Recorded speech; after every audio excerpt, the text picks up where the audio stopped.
Well, hello everybody. Welcome to FSP. This is episode number 101. Yeah, we hit episode 100 last week.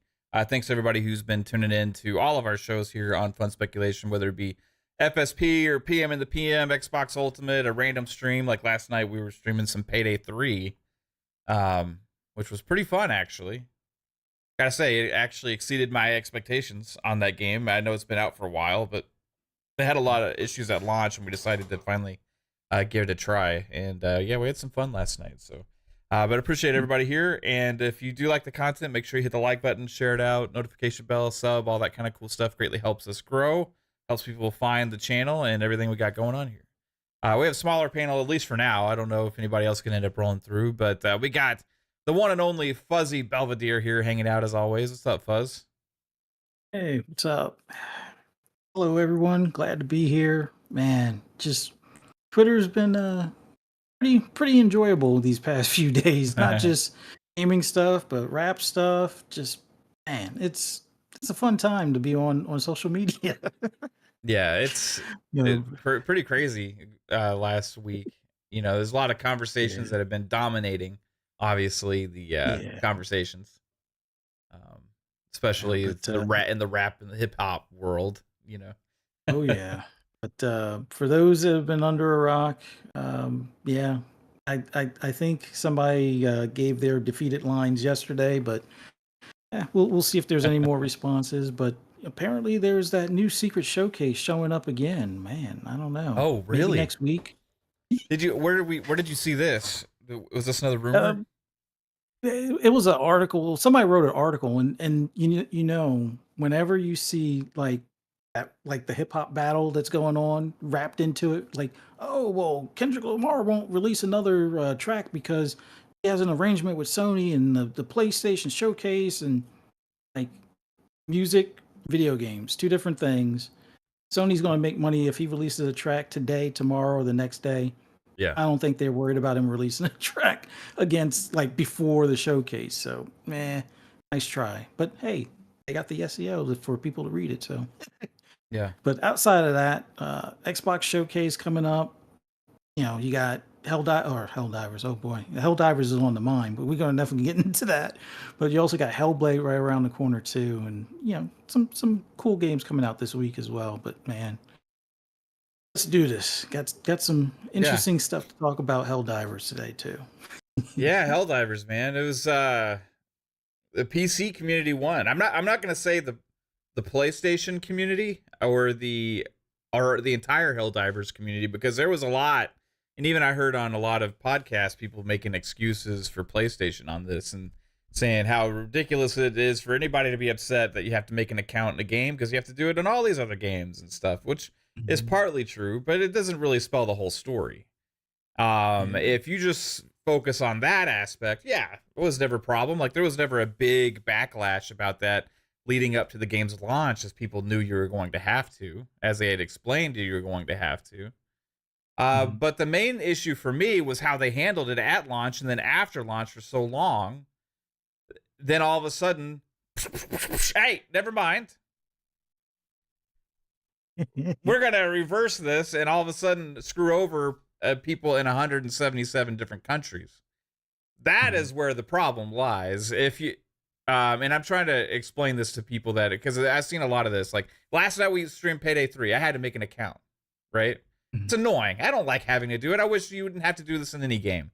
I don't think it's really 100% technically necessary. I mean, sometimes maybe with crossplay and stuff like that, you know, it makes some sense. Yeah. But overall, yeah, I don't ever like doing it, but it is what it is. Like you've come to accept it, right? A lot of games on Mhm. Steam you have to link with a Microsoft account, right? I think it's less of an issue for a lot of people because they're playing on a PC, and guess what? Because they're playing on a PC, they probably already fucking have a Microsoft account, right? So that's Yeah. already there. A lot of PC gamers may not have PlayStation accounts, and they were all of a sudden, oh, whoa, whoa, what's this? You know? But yeah, it's the same with 2K. It's the same with all these other publishers, Ubisoft, EA. A lot of these companies, you got to make accounts. The Suicide Squad, I had to make an account for that game. Mhm. So it's a thing, right? Um, Yeah. However, again, like I said, if you just want to take that into a bubble and say, oh, well, it shouldn't matter because of this, then yeah, you have a point. But that's not entirely what happened here. So the situation that happened was at launch, you were supposed to link your account. I was there at launch waiting on pins and needles like many other people trying to get in. And there was issues with the account linking that wasn't working, right? So what they did is like 30 minutes, 45 minutes into the actual launch of the game, they disabled it temporarily to allow people to get in. Mm-hmm. All of a sudden, they have this massive launch. They have floods of people come in for months, and it breaking concurrent records and a hugely successful. We made it the 7th most successful PlayStation game of all time. Mm-hmm. This went on for months. The problem is that they let that go on for months without fixing the problem. So if they had like 3 hours later, well, hey, we fixed the account linking, this would be a big deal.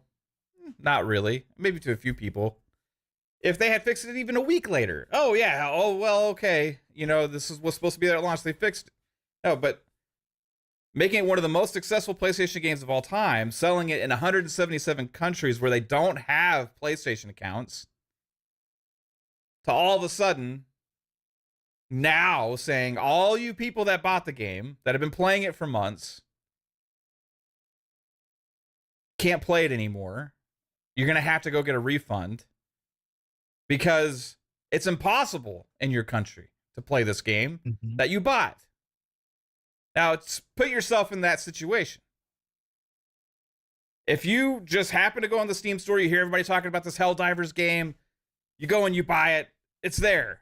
You expect you're going to be able to play it. You log in, you play it. Everything is good for 2 months, and all of a sudden PlayStation says, hey, you're not going to be able to play this anymore because you got to link your thing to an account that you can't in your country. That's where the issue existed. Yeah. I would be pissed. I would have to go get a refund like Steam ended up offering. Like Steam, and then Steam goes and stops offering the game for sale in all those different countries. 177 of them. That's where the issue existed. It's not the fact that you just had to make an account from the get-go. It's how they handled the whole situation. And PlayStation screwed up. And I think in some ways, possibly could have had some legal ramifications from this whole situation. Could have had some false advertising or false marketing or selling under false pretenses or any other kind of issues like that. Mm-hmm. So guess what? And plus also the PC community banded together like console gamers never do. And they actually took it to Sony and hit them where it hurts with the gamer score, with the reviews, refunds, all of this kind of stuff. Until PlayStation said, mercy, no more. We will crumble at the feet of the PC community and the Helldivers PC community. Not the PlayStation Helldivers community, because they were defending this stuff. Remember, they're saying how it's ridiculous. Everybody should just be able to make an account. Mm-hmm. And PC community wins again. Have freed, based on the voice of the people, the voice of democracy, have freed from the shackles, the hierarchy of Sony. The Helldivers shall be free for all. And user accountness. Anyway, what's your take on the all shenanigans of the whole Helldivers thing that's been going on, man? Well, the first thing has got to be, why didn't they do the restriction on the 177 countries from get-go? Like they said, they had the plan to do this initially. So the restriction should have been there also for those 177 countries. So that was a failing on Sony's part for not telling Steam, hey, don't sell it to anybody over here or over here or over there. No, they didn't do that. But I try to look at it from like an internal business standpoint, which I get it. A lot of companies prefer to have their own user data in their control or in their grasp. But right now, since there isn't a PlayStation launcher and there isn't really a app or anything for them to make use of that, where they can advertise based on, oh well, you own these two PlayStation games. Let me recommend these other PlayStation games to you. Since they don't have anything like that just yet, they would have been better off just using the Steam database portal. Like as a publisher, you have to have access to how many of your games have sold, how many users are playing it, the hours that they're playing it, trophy progress and stuff like that, or the achievements and stuff that are on Steam, which basically mirror the trophies. Steam has all that database Yeah. stuff for you. So you can extract it. The only thing is you don't have complete control. You don't know necessarily the user's real name or their real address or have immediate access to their billing information, which I get it. But if you don't have anything to utilize that billing information, then what's the big deal in saying, okay, Steam, give me all the listings of how many players have purchased our games and how often they're playing it, and all those other data points that they would have in that database. Add that to the Excel file for the analyst to look at, and then that would be something they could use as more encouragement to build out that app or build out that launcher, saying, well, there's 2 million people here that keep playing this game day in day out, and they're spending an average of $10 every month on skins and stuff after buying the deluxe edition or whatever. And they could say, well, if we're looking at $2 million of revenue, pretty much on like a daily basis almost, well, yeah, we better hurry up and get this launcher going, as soon as, or as soon as we can. But if we can time it with like the Ghost of Tsushima, or maybe time it with Fair Game if that comes out later on this year or whatever, have all that stuff ready. But there is database to be extracted, and I get it. They got to go to their shareholders and be like, monthly active user numbers are this. I don't think anybody is going to really gut check them if they have the cross section of stuff from Steam mixed in there. They could say these are the monthly active users on the platform, which would be the PlayStation console players, and then the ones outside of that would be this. And then when it comes time to say, okay, well, why is that twice the number that's on the platform? Well, we need to build a launcher. So when we need to get the funding to build that launcher, this is why we need to grab those other players and stuff. So it just feels like a failing of somewhere in the executive suite area over at Sony. It's probably not Hiroki Totoki, because he's kind of coming into this from the signing the checks standpoint and keeping tabs on the the bills and stuff. But now that he's running Sony or running PlayStation division, somebody there should have been like, you know what, we got this financials thing coming up here in like a week or so. Let's try to get this extraction of the data. If we're having problems with the pushback of the customers, like after a 24-hour period, and they started losing some of their goodwill on the user reviews, they should have pulled the plug on it and be like, you know what? Pause. We're not going to do this. We have other ways of being able to extract that info. Sorry for the inconvenience. Those we are going to start working with those that are in the 177 countries that aren't going to be able to link even further down the road with either refunds or whatever you can do for those customers. But that at least gives them time to make it so those countries now can make purchases, or at least have an account status, and maybe they, because of billing info, they can't make purchases on an app or whatever other than through Steam. Just have it as that. Just have it where you have them as a data point, unfortunately with no billing info at that point. But until you can build out that app or build out that launcher, at least go that route. Like that just, otherwise it feels like somebody at like the executive suite is asleep at the wheel kind of thing. So yeah, it's just wild to me. It is wild. You said something early on about like how could they not have had that implemented from the get go about all the countries, right? That were buying the game, that they were not to be able to have access because of the users, right? You're having to have a PlayStation account. So they're like pretty bad oversight Yeah. That's like overlooking a pretty big issue. How can you even do that? Like, it was a good point. Like, hey, you think it might be a problem if we sell this game in like 177 countries where people can't actually play it? You think it might be an We'll issue at figure it some out. point? I don't know. We'll deal with it 3 months later.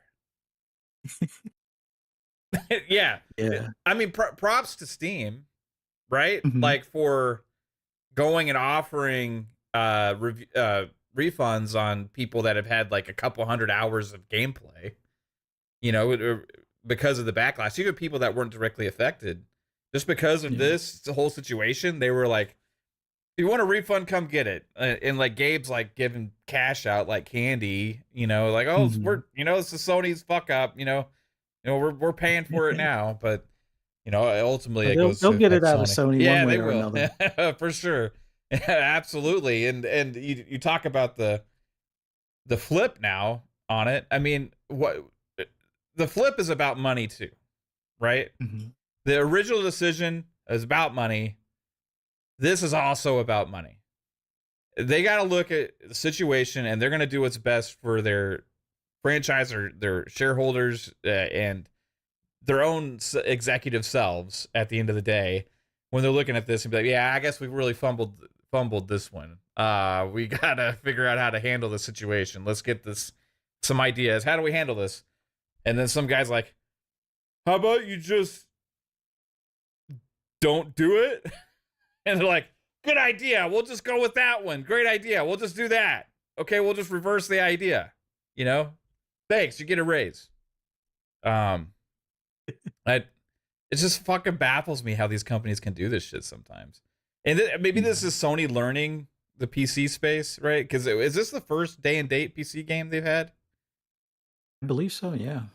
And this is like their only popular multiplayer game as well. But Yeah. it is also their seventh most successful franchise or game of all time now already. So I mean, they got to protect this, and it was under fire. Like, the PC community comes out like crazy to Yeah. make sure that these companies are held accountable. Man, it's like, only if console communities would do the same, you know? Yeah, not enough of us, I guess, can agree to fight the good fight kind of thing. Like, Yeah. there's ones that are going to just stand their ground and be like, "Nope, I don't care. This doesn't affect me." But it's like, at some point, some of this stuff might affect you. Like we talked about it before, like the whole digital ownership stuff. At some point, we gotta stand our ground on that, because the physical media stuff is going the way of the dodo. So if we can't fight that any further, because it's not really viable for them to continue with physical much longer, at least stand ground on digital. Be like, hey, we need to own this stuff. And even if it doesn't mean trading it in or selling, being able to resell it, at least know that you can transfer your library across the generations of Xbox, or at least have it where you can exchange it with friends or pass it to family or Hmm. whatever the case may be. Just make it so that way they can't just magically pull it from the store and pull it from your hard drive and be like, oh yeah, we don't have the license anymore, so you don't have the game anymore that you paid for. So Yeah, there's a lot of things. I mean, if only whenever they announce the first $70 price increases, right? Instead you had games media and tons of gamers be like, it's time for us to pay more money, you know? In the same months that all those publishers were posting like the biggest record profits and increases of player bases and engagement that they've ever seen because of COVID and mhm. everything that was going on there. You're talking about like 50% year over year and stuff like that. Just bananas profit increases and all this kind of stuff. And they were trying to tell people, we really need this, right? We really need it. And I was sitting there going like, they don't need it, guys. Like, like, they don't need that extra. If you sell, just do the math in your head. If they sell, let's say, 2 million copies of a game, right? Mhm. That extra $10 per copy, they don't need that extra 20 million when they're making billions of dollars in profit. Like, it just doesn't make any fucking sense. It was Hmm. trying to see if they could get away with it, right? And Yeah. trying to see if they could get the users to get used to and accept paying for it. Meanwhile, people are like, "Oh, it's inflation. We got to really protect this AAA gaming space. How are they going to keep making these games?" I mean, games like Elden Ring that were still 60 and other games like that were still coming out selling like gangbusters and breaking sales records and driving their publishers' sales and growth and revenue and all that profit all through the roof. And then you have Mhm. $70 games come out and start struggling all over the place. Yeah. People are like, "Oh, it's a huge problem in the AAA space. Why is this happening? People just don't want to buy games anymore." And it's like, we need to increase the prices even more. Yeah, it's a really good idea, fucking Sherlock. It's gonna work, And if only people had stood up together and said, "Hey guys, games are already expensive enough, and maybe they actually could have gone down in price, like other forms of media and entertainment over the course of history has actually Yeah. done so." Meanwhile, no, gamers like, "No, man, special art, right? We gotta help these devs. Gosh, they have too And much crunch and all these things. If we just give them that extra $10, it's really gonna help out all the problems in this gaming space." yeah. Well, if only Meanwhile, people had physical stood up, media. right? Yeah. I mean, meanwhile, physical media, which costs the companies more, was going away, and they're making even more profit off of the digital aspect. Like, yeah, server space it costs money, but comparing server space to printing a disk, storing a disk, shipping a disk, and it's like pennies on the dollar at that point for that server space. But yeah, if we had banded together on it, maybe we would have locked it at 60. Maybe we would Yeah. see more games like Hellblade 2 where it's at 50 for a digital copy. I mean, at some point, these companies are going to have to figure out how to keep things on budget. Like, I think that's probably their biggest problem. Like, sure, they're trying to get us for extra cash, but in the end run, they need to look at like how they can make that AAA game still look like a AAA and feel like a AAA game, not spend 300 million. Hopefully, spend only half of that and get the same or similar results. I've always said sometimes it might mean that maybe your main studio shouldn't be in California. Keep the talent that you have there in California, but have a satellite studio where the cost of living is a lot cheaper. I mean, that could help save a couple mil every year, type of thing. But yeah, they're definitely going to have to figure their budgets out. But Mm-hmm. nah, we could have saved that extra $10 and looking at like hindsight 2020 type of deal, the $70 games or the $60 games that were doing 20 million units handedly in previous generations or when it was 60, now that they've gone to 70, they're only doing about half that. So it's like that extra $10, was it worth cutting your sales in half for $10 more? No, it's a return on investment. Like, it's a decision.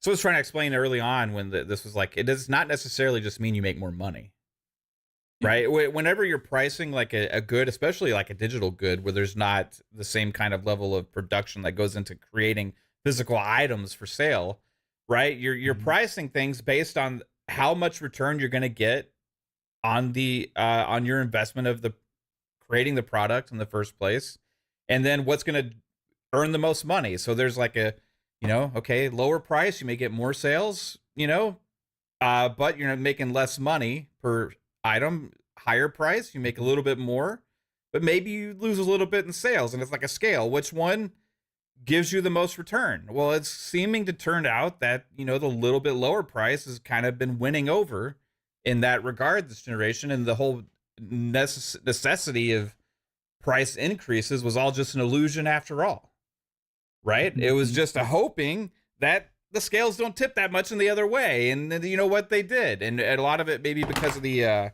economy, or it could have been because of everything else going on in the world. But it's just trying to explain the macroeconomics to people. It isn't always the best solution. Sometimes you just got to look at Mhm. things and understand, sometimes people just aren't willing to part with that 10 extra dollars. That are more willing to wait a little bit longer for sales and things like that. And if people are willing to wait for sales, they're not getting 60, they're getting the 40 or the 30, right? Mhm. Instead of the day one launches, and I feel like a lot of people have been more okay with waiting. Now, some gamers will say, oh, it's because of Game Pass. People just don't buy games anymore because of Game Pass. Well, that would make sense in the PlayStation world if they actually put games on their service day one. But you don't have that excuse. Right. So what is the excuse for the lack of $70 game sales on the PlayStation 5? It's not Game Really, Pass. there is an excuse. They don't put their games there day one either. So I don't buy that. It's interesting. Now, for me, I think my buying habits changed a bit. Now, did Game Pass influence that a little bit? Yeah, and Yep. the reason why it influenced it is a lot of the games that I would buy day one and not even think twice about usually wind up in Game Pass by the time I get around to playing them. Like I was the guy that would buy like at least 3 games a month type of thing, and by month 2 or month 3, one of them's in Game Pass, and I haven't even started it yet type of deal. So it's like at some point I had to look at, well, what is typically a game that winds up in Game Pass either day one versus like one that might be at like month 3 or 4 or something like that. So the month 3 or 4, I wait until they come to Game Pass, play them there. If I enjoy it, still buy it, because now I get the discounted price compared to like if I had bought it day one, it'd be the 60 or 70. Now it's like 30 or Yeah. $24.99 or $19.99. So it's no big deal to buy that or buy a couple of them at that time. But when it was 60, a lot of games it was like, oh yeah, I'm really interested in it, and it's like some of them I get around to playing them, and it's like, yeah, this wasn't really worth the 60. But now when it's 70, it's like, no, I'm gonna wait. Yeah. Like that's a game I It's just definitely an want to play. extra Like little bit of that decision. You know what I mean? Yeah. Just a little bit more. And the higher you have that, it's just a little bit more of a decision. It's not like, I just can't afford it. It's just like, is it worth it? You know? And and that's, there's obviously going to be those games where we just can't wait, right? Yeah. Like, I'm not going to wait on GTA 6. Even if they price that shit at $120, don't tell Rockstar that. Don't tell Take-Two that, right? But like, I'm buying that shit day one, no matter what, you know. Like Starfield, there's no way in hell I was not. I mean, it was a Game Pass, but I got the extra thing. But even if it wasn't, there's no way I was gonna wait on that. But I mean, there's obviously those games you're just not gonna wait for. But I think more so, even with the pricing. The other thing that's been a factor with this is you kind of touched on it, is we've had a lot of unoptimized broken games at launch. And if you were to tell me over anything what's kind of impacted people willing to buy games day one, it's just the tiresomeness that people have grown of buying these games and them being kind of rough at launch and then them updating later. And later you can get the game 3 or 4 months later, buy it like you said at $30-$40, and then also you get the actual better experience. And this has been a case time and time again, especially this generation, with every game, Xbox games, PlayStation games, PC games, everybody really, except for Nintendo. But even Nintendo this generation, a little bit, they've had some issues with some of their games. So it's kind of weird, man. I think people are just kind of tired of spending the premium and getting the worst experience because you were there earlier, right? Yeah. I feel like the beta tester at that point. Yeah. And that $10 extra didn't help to make those games more polished, right? They didn't allocate more dev time because of that.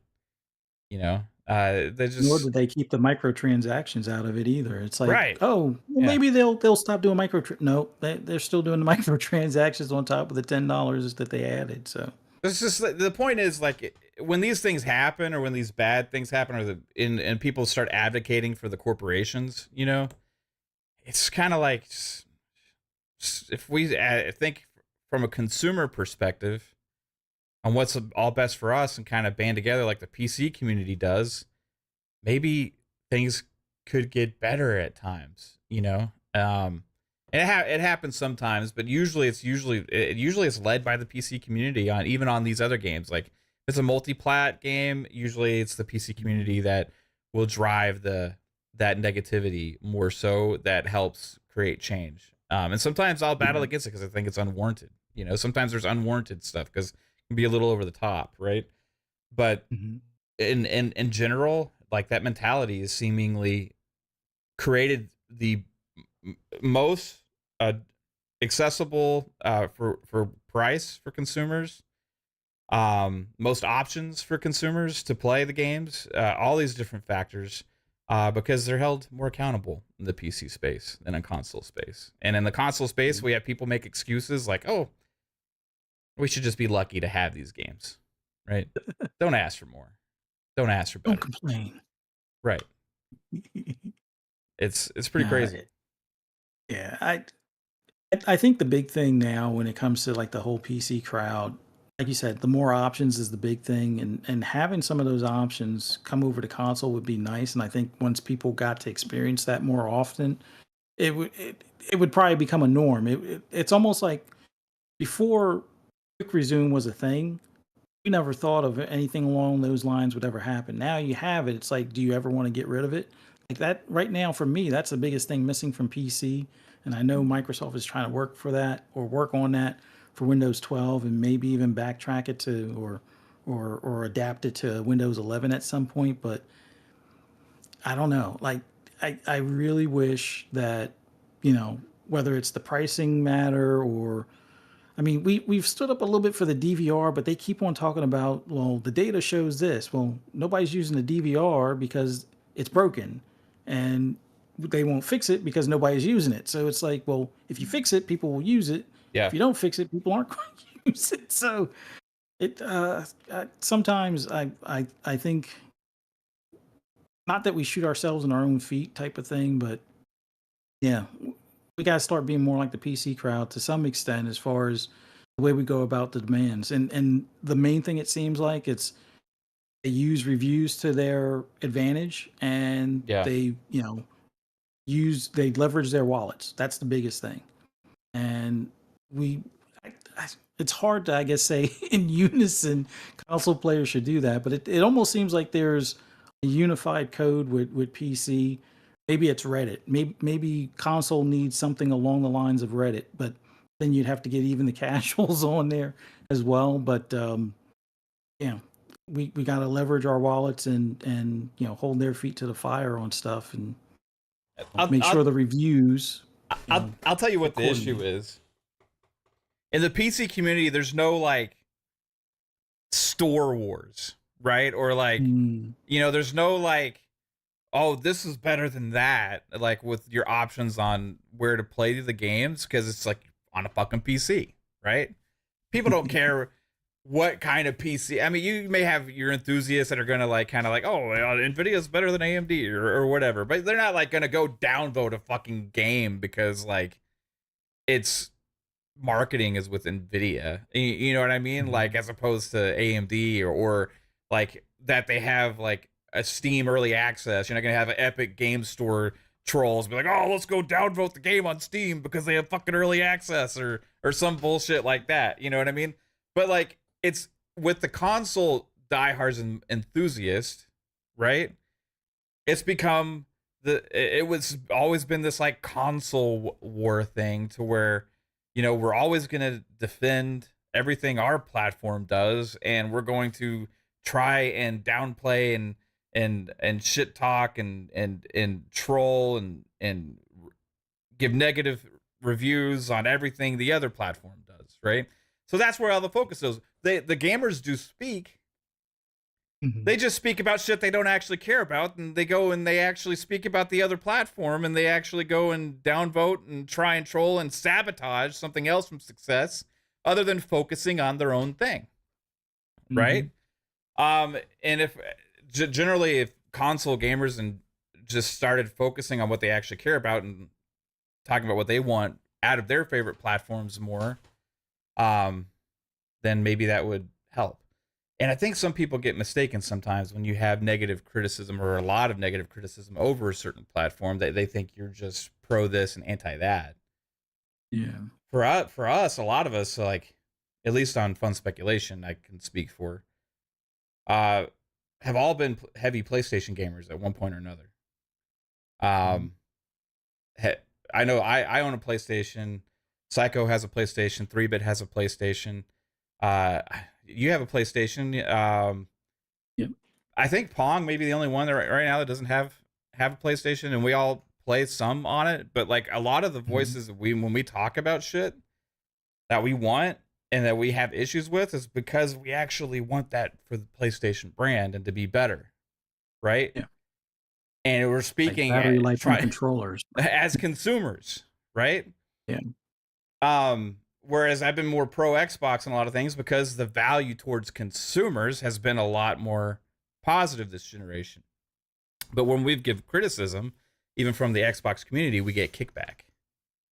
You know what I mean? Yeah. So it's like you're not allowed to criticize PlayStation if you're or you're not allowed to criticize Xbox. You know what I mean? It's I don't know. And the biggest thing for us has been the options thing for the 30 frames on the games for Xbox at launch, you know? Yeah. That's been the biggest thing for us. And like I think overall there's been retribution there, time and time Mhm. again. And there has been retribution now from the PlayStation criticism we've all been delivering for a while now. Yeah. And it's interesting to see that the only community that was able to force big change with PlayStation this entire Mhm. fucking generation has been the PC community. Mhm. What a fucking world we live in. Oh yeah. Oh. I've always noticed, like, even when I was just a PlayStation owner, I was like the only one complaining. Like, is anybody else having crap battery life with their Mm. DualShock 4s for the PS4? And people were like, "Oh, you're not. You need like two to charge." I'm like, I'm the only one playing on my PS4. Why would I buy two controllers? Like, I didn't get that concept that I need to have a second controller charging while I'm using that one. It just seemed like it was a silly thing. And then I get my Xbox, and it's like, well, the regular ones, you have the rechargeable batteries, which those last usually 2 to 3 days without having to charge them. My Elite controller is almost like it can almost last a week, not sitting on the little charging pad. So it's like I don't understand why I need a second controller. Like, this one controller lasts 3 days not being charged. I mean, if I forget to charge it, then oh yeah, it's on me at that point. But Right. I shouldn't have to have a second one ready to go to hot swap to the other one. Like, I've only used this for 4 hours and it's already dead. Yet I can use my Xbox controller for 8 hours, and yeah, it's still kicking, and it's got probably another 24 to 48 hours in it. So, Yeah. uh, Yeah, with the PlayStation, I have to sit in the chair that has the USB plug in it. Because I ain't having a uh, long ass wire go to it. So I sit in the chair that has the USB plug so that way I can fucking plug the controller in while I play so that way I don't have to worry about it. That being said, it really honestly hasn't been an issue this generation because I haven't played PlayStation games enough to really have to worry about it too much.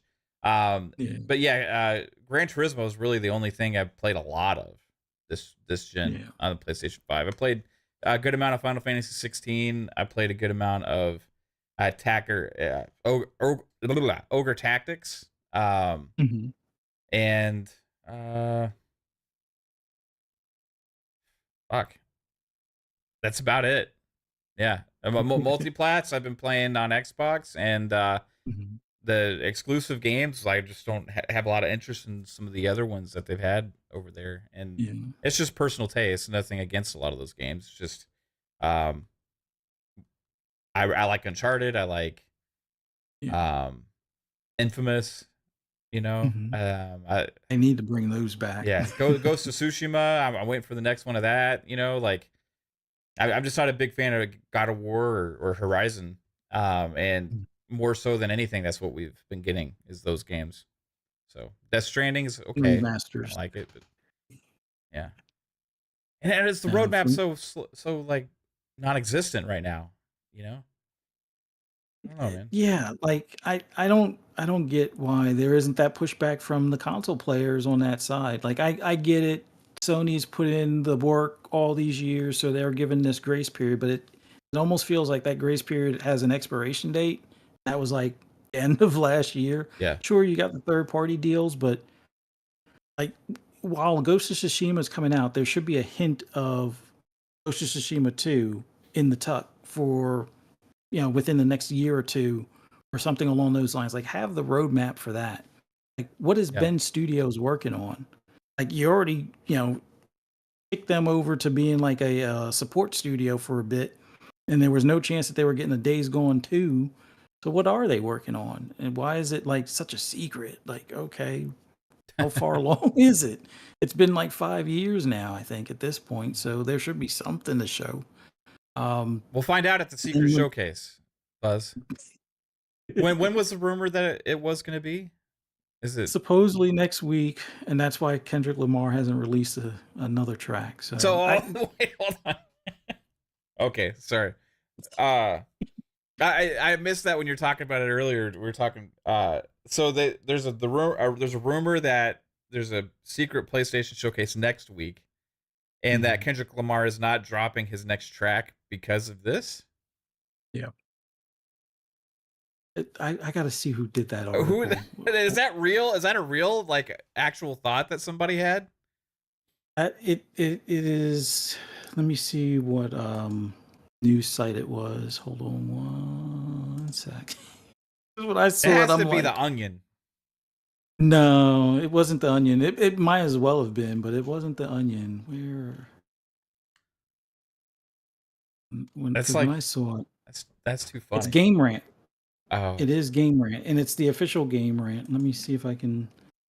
I'll put it in our DMs here. Oh, we got to time out. PlayStation's gonna have a secret showcase. Okay, I gotta stop dissing on Drake. Like what? I gotta. You gotta read this article. Yeah, it shows. Well, they have the 3 bullet points. Well, the title is Rumor. Okay. PlayStation Showcase could take place next week. In an interesting turn of events, an unexpected source leaks that the next PlayStation Showcase event could happen as soon as next week. And they got the bullet points or the highlights. It says a potential PlayStation Showcase event could happen next week, hinted by DJ Academics in a now deleted post. So either he leaked this and was told, "Hey, delete it," or he was just making stuff up and doesn't want to get called out about it. But apparently, Kendrick Lamar may hold off on releasing a new track until after Sony's rumored event is a marketing deal. Okay. Fans eagerly anticipate possible Silent Hill 2 remake news and update on Metal Gear Solid Delta Snake Eater. So that's the gist of it. Once I saw the Kendrick Lamar thing, I'm like, somebody really wants that algorithm to catch this article and 100% the SEO and but I don't know what Kendrick Lamar's label deals are or whatever as far as whether it's with Sony or not, but Sony's going to make money off if he releases a track or not. So I don't think they would care if he's releasing a track before a video game showcase. I mean, unless he was supposed to host the showcase, which I don't foresee that being a thing. I don't know. I could be wrong. But I can't imagine a Sony executive being like, whoa. I know you and Drake are having, this beef. Hold off for about a week. Nah, that's not a thing. Like, let's be realistic. That's not a thing. But that's so. I mean, okay, let's say they have a May showcase, right? Generally, they have the last few years, they've seemed to have their bigger showcase, like in August, September-ish almost. But they don't really have anything necessarily planned for the second half right now that we know of.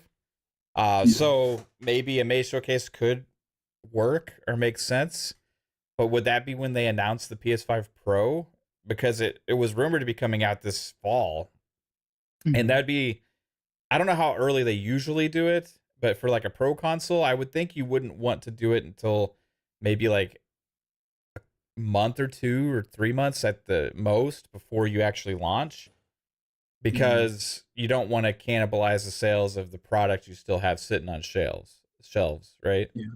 So I don't know. It would be a little early to do that, and I don't think they're going to have two showcases before August, September, right? So I don't know. My money would be on. I'm not saying it's wrong; it could be right, but like my money would be Mhm. on June or July at the earliest. Yeah.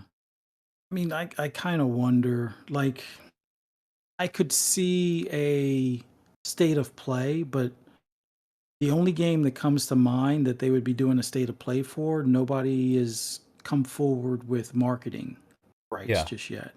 And that would be for Black Myth Wukong. But I think that comes out in late July or August. So doing a state of play in May seems a little bit early as well.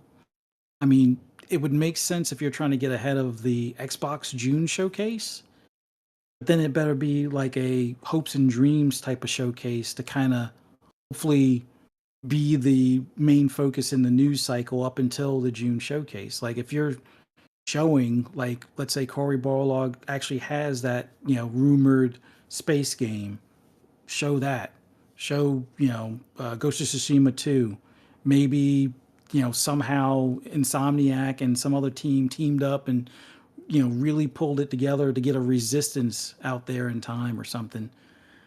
That would kind of make sense. Like if you're going to have like a lineup of dream games for the rest of the generation kind of thing to show, and maybe on I still don't feel like the PS5 would show, like you said, that early. Like it feels like August would be a better time because that's still good, a good pre-order range before it comes out in like let's say late September or October or something, hmm for plenty of time for the holidays. But yeah, I don't know. I would say a state of play makes sense, but like I said, I don't think there's any games that they specifically have marketing rights. When is That's Baby Steps supposed to drop?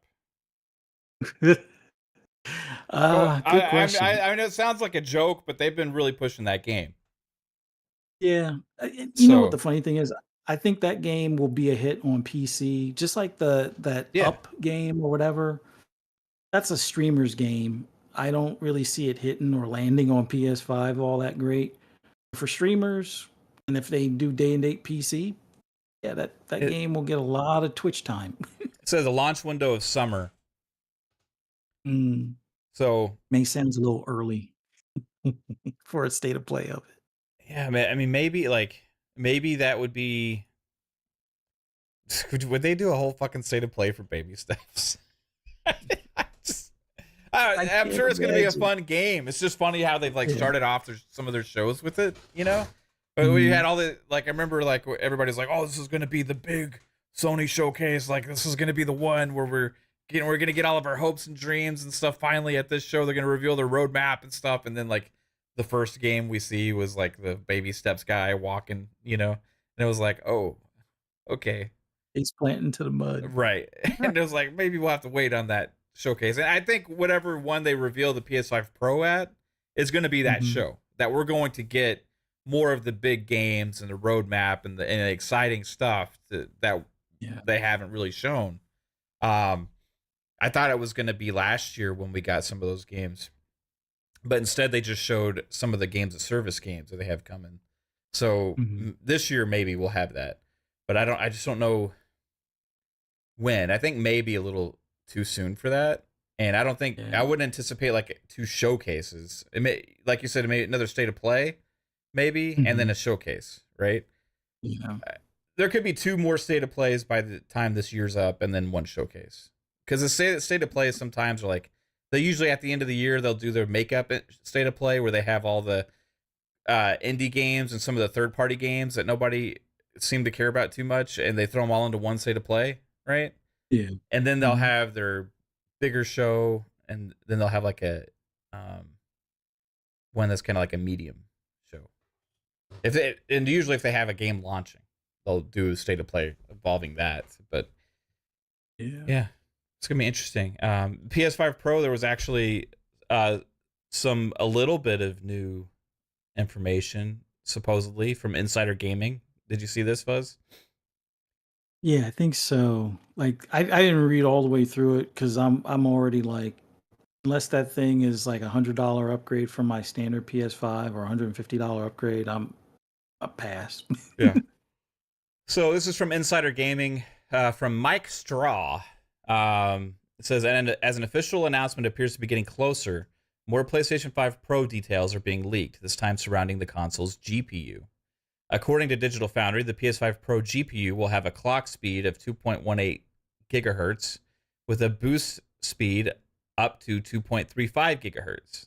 The cache of the GPU sees the L1 cache double from 128 kilobytes to 256 kilobytes, and the LO cache doubles from 16 kilobytes to 13 kilobytes, both being down to accommodate higher ray tracing performance. In addition to the clock speed and caching, the PS5 Pro GPU will include new DirectX 12 Ultimate features such as support for variable rate shading and hybrid MSAA. Overall, the system should provide a 45% performance boost for games.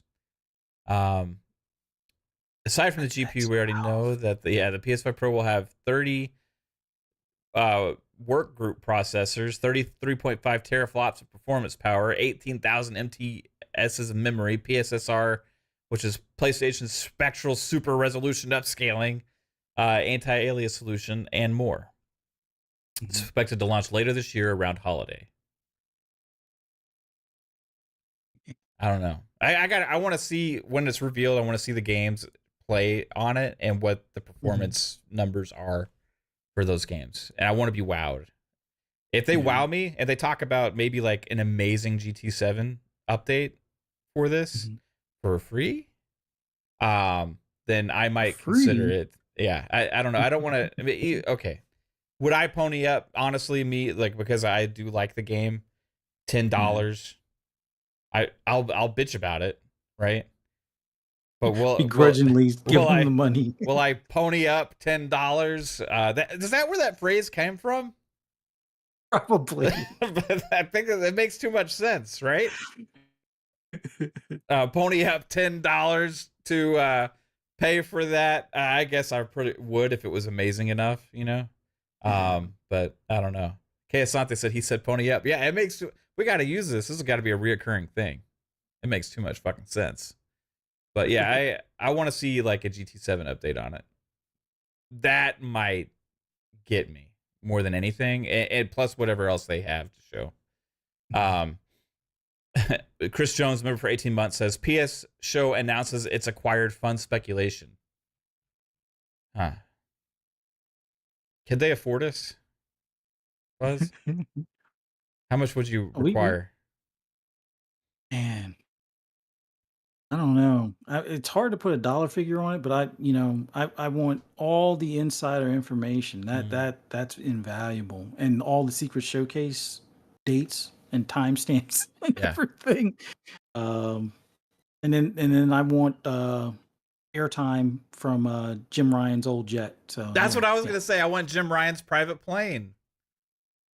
Like he ain't using. He said he was done with it. He's gone now. We don't know how much Hiroki Toki likes to travel. Yeah. He's only interim. I'm using quotations a lot when I talk about PlayStation. He's only interim, so we'll see what happens there. But like, yeah, I want the private access to the private jet, man. Yeah. So that's what it would take. We are up for sale. I'm not too good for that. I will sell out. J Mac, member for 19 months, says FSP salute, gentlemen, graybeards. Hashtag we done boys. Absolutely. Kate says just ask Tim Dog all the secret dates. PlayStation just acquired him. We can all be happy for Tim Dog. He can now not buy games on PlayStation or play them and talk about them. Yay. I think he had like 345 gamer score last year that he showcased. Something like that. Yeah. No offense. No offense. No, but as long as he's having fun, but I don't know. I just sometimes I worry. I worry about him. Yeah, But, me too. For oh man, reals. no. But this PS5 Pro, I don't know. For me, the big standout is the DirectX 12 stuff. Like I've said this before, like I was kind of hopeful that it would be more in tune with other RDNA like stuff that was in the Series X and S, and it kind of looks like they'll have even more stuff to kind of overlap. So whenever some of these devs, the third party devs that are out there, make games that are going to be geared towards the PS5 Pro, the series consoles will benefit as well. So hey, the PlayStation will push the tools so series consoles can use them. Yeah. Or the developers just get lazy and uh Say screw it. just have the Xbox Series X version be the same as the PS5 version, the Oh, standard PS5. I'm telling you, because everybody that's been oh, saying like the developers are gonna be able to now take advantage of the tools because the PS5 Pro has it. So I'm just they have had these don't tools jinx for it. years. I do I trust these devs, these publishers, and to allocate the resources to best suit the Xbox gamer? No, I expect them to treat us like garbage, like they usually do. And Mm. what I expect is them to put the bells and whistles into the PS5 Pro version and be like, we also have the PS5 version and the Xbox Series X version, and we get a crappier port of the PS5 version on Mm. Xbox because they're gonna have to make the two different versions for PlayStation, right? Yeah. And then they're gonna take the PS5, port that to Xbox, and then downscale it or whatever to the Series S. Hopefully not. Let's hope at least companies like Rockstar and EA hope I know it's a big ask, but let's just Yeah, hope they put the extra effort in. Sometimes, I well, hope. Capcom seems like they would be the ones that would put the extra You know effort who in. it would be is actually Ubisoft and EA. Yeah. And for all the slander that given Ubisoft and EA, who were the ones at launch this generation that had all these free updates for all their games? It was Ubisoft and EA, and Microsoft that Yeah. did that as well. But like Ubisoft, out of the third party publishers, Ubisoft and the EA went and EA unlocked a lot of their games, just unlocked the frame rates. Ubisoft went and Mhm. updated a bunch of them. They were giving us this shit free. Meanwhile, Sony was charging $10 extra for some of this stuff. And other publishers were trying to charge for these things too, with really shitty remasters and stuff like that. But like, props Yeah. to Ubisoft and EA. And I feel like out of all the companies that would kind of push the limit more, the Xbox, and take advantage of these things, it would be those two companies. Plus, also they have really good partnerships with Microsoft, so that makes a lot of sense that way too. Um. Anyway, let's see here. We also had a little bit of news regarding Age of Empires, and this was from Jez. I'm sure Pong and I are going to have a deep discussion on this on PM in the PM. But Mhm. Age of Empires is more played than ever. Pretty crazy, right? As the Yeah. franchise's future looks bright. I wanted to kind of read some of this from Jez. This is important because we have another Age game coming this year, Age of Mythology Retold. Plus, also, guess what Xbox has now? They have StarCraft in their library, and they Yeah. also have the potential for more Halo Wars in the future. But I think it's important for this RTS genre that I so dearly love to keep having this resurgence. And this is another bit of retribution, Fuzz. Because early on, when we started this channel, a lot of times I would talk about this, or I would tweet about it, and especially when I gave Age a little bit of criticism originally because they brought the updates and they brought out these these PC versions first, and then later on Xbox consoles. And so I gave Gears Tactics criticism for that too, because like for me, if you're going to go and you're going to put all of the console versions on PC of games, traditional console games before on PC, and then you say you believe in the Xbox Play Anywhere thing, you allow people to play where they choose, right? They didn't do that with the RTS games and the tactics games, right? They said, okay, we'll do them on PC, then move it over to console a year later, right? And Age of Mythology Retold, which is hitting this year, is supposedly launching on both at the same time. So I'm happy about that. But we didn't get that before, right? No.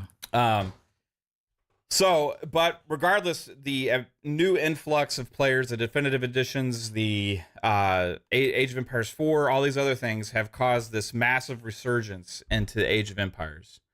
And I'm going to read this article here. It says, Age of Empires more widely played than ever. Game director hails Microsoft's classic strategy game. Age of Empires seems like it's only getting started more than 25 years after it's made its debut. This is from Cale Hunt on Windows Central. It says, Age of Empires series has been around for more than 25 years, and it shows no signs of slowing down, with the original 3 games receiving definitive edition updates, and Age of Empires 4 release in 2021, and Xbox version releases more recently.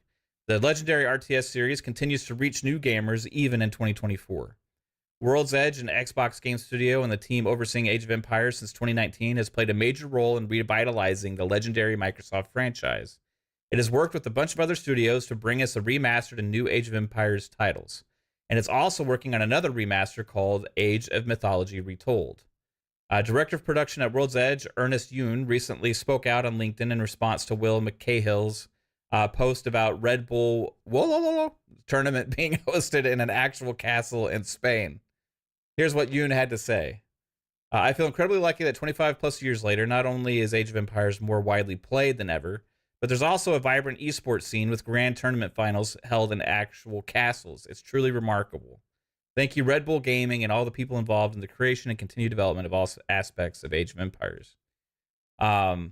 So there is this big resurgence here with Age, and I think a part of it is the fact that we have these new releases, and a big part of it is because they are coming out on console as well. I see numerous people enjoying them on console, and I think because of the success of this, maybe, crossing my fingers, Fuzz, but StarCraft could become a bigger focus for Microsoft now that they have acquired that.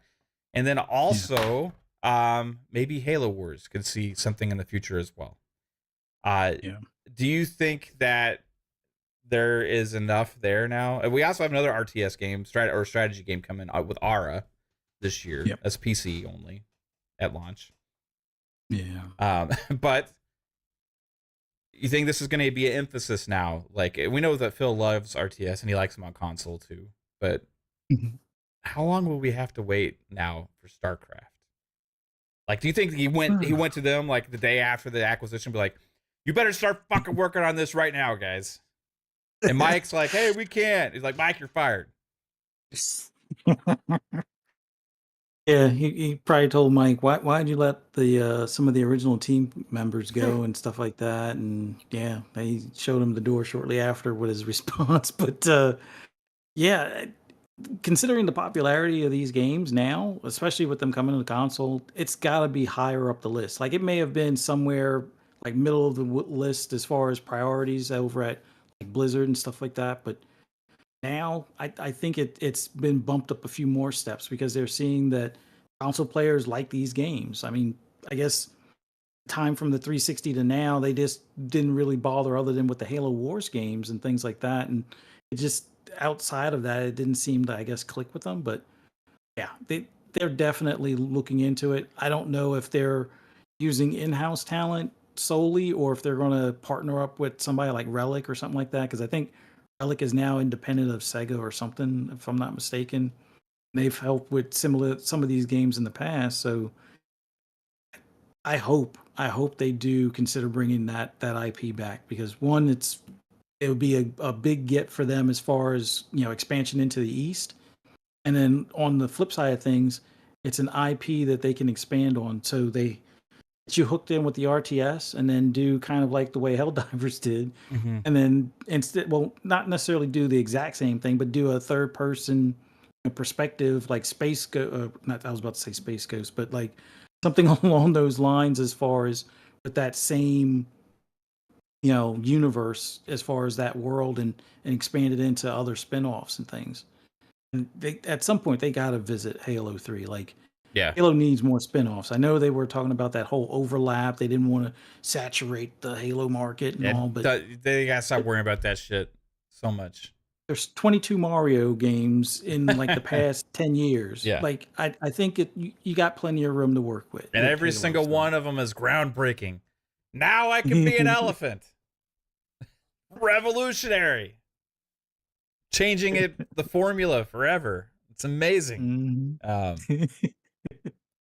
You gotta love Mario, man. That staying power, bro. It's crazy. Holy crap, man. This community continues to absolutely astound me with the support and for this channel. MASH saw that we were just chilling here at an easy mock 2.0, right? I'm trying to do my pawn. We'll see how it goes. He saw we were just chilling here at an easy, relaxed 2.0. And he's like, I got to get this shit into gear. We got to get this shit into hyperdrive. Pong Soul ain't here, but I'm going to try and fucking invigorate Mav into channeling his Pong. Take this from a Mach 2.0 into a Mach 5, adding 4 cars to the fun speculation hype train. Choo-choo, motherfuckers. Let's go, MASH. Thank you for the insanely generous 20 gifted subs. And I appreciate you so much. I try to do the fucking Pong. I can't fucking do it. Pong's amazing. He's like, hey, with a dunk. He drives home with the balls in his face and he fucking slams it home. I don't know, but Pong says all this crazy shit. He just like brings it up out of nowhere. From the free throw line. No beans. No beans. He probably should have been a sports commentator as well. Yeah. Video games and sports commentation. Yeah. So, yeah. Could you imagine? Yeah. Oh. Yeah, Pong would be great. Yeah. What did I say? Yeah. No, just ignore what I said. Don't worry about it. Don't worry about it. Can I read out all the members? It won't take you long. Oh yeah, it might. There was a lot. I mean, there's so many fucking members in this channel comparatively to the amount of viewers that we have, so it's pretty crazy.